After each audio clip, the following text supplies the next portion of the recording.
అందరికీ నమస్కారం. నా పేరు తనుష్. నేను ఈరోజు భగవద్గీతలో 15వ అధ్యాయం పురుషోత్తమ ప్రాప్తి యోగం చెప్పబోతున్నాను. ఓం శ్రీకృష్ణాయ పరమాత్మనే నమః.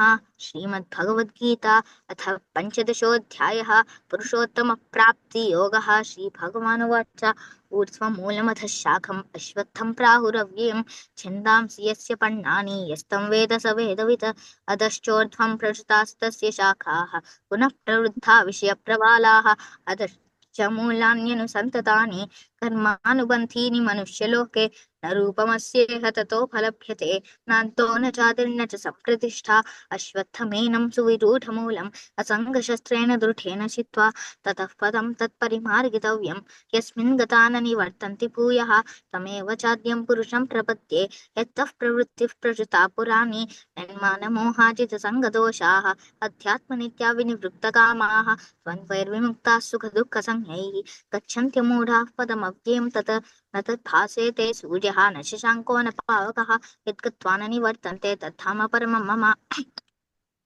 ममेवांशो जीवलोके जीवभूतः सनातनः मनश्चेष्टानीन्द्रियाणि प्रवृत्तिस्थानि कर्षति शरीरं यदवाप्नोति यच्चाप्युत्क्रामतीश्वरः गृहीत्वैतानि संयाति वायुर्गन्धानि वाशयात् श्रोत्रं चक्षुस्पर्शनं च रसनं घ्राणमेव च अधिष्ठाय मनुश्चायं विषयानुपसेवते उत्क्रामन्तं स्थितं वापि भुञ्जानं वा गुणान्वितं विमूढानानि पश्यन्ति ज्ञानचक्षुषः यतन्तो योगिनश्चैनं पश्यन्त्यात्मन्यवस्थितं यतन्तोऽप्यकृतात्मनः नैनं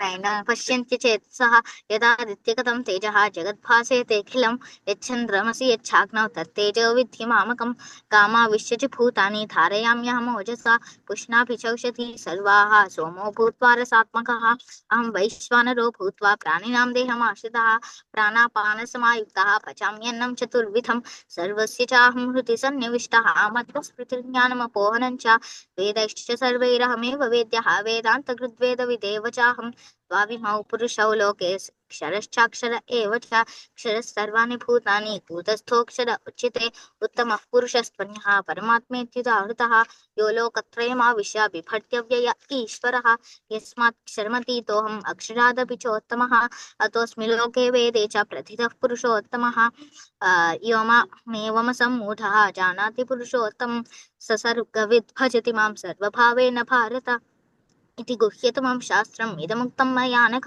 एतद्बुद्ध्वा बुद्धिमान् स्यात् कृतकृत्यश्च भारत ओं तत्सदिति श्रीमद्भगवद्गीतासु उपनिषत्सु ब्रह्मविद्यायां योगशास्त्रे श्रीकृष्णार्जुनसंवादे पुरुषोत्तमप्राप्तियोगो नाम पंचदशोऽध्यायः. వెరీ గుడ్ బాగా చెప్పావు. నాకు ఒక్కసారి సెకండ్ శ్లోక చెప్తావా తనుష్? సెకండ్ శ్లోక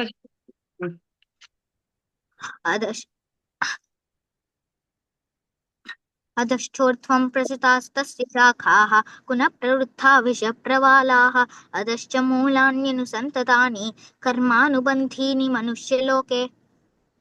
అంతే అంతే అమ్మా, అదొక్కటే కొంచెం సరిగా వినిపించలేదు. మిగతాదంతా చాలా బాగా చెప్పావు తనుష్. జై గురుదత్త, బాగా చెప్పావు. ఏ మిస్టేక్స్ ఏం లేవు.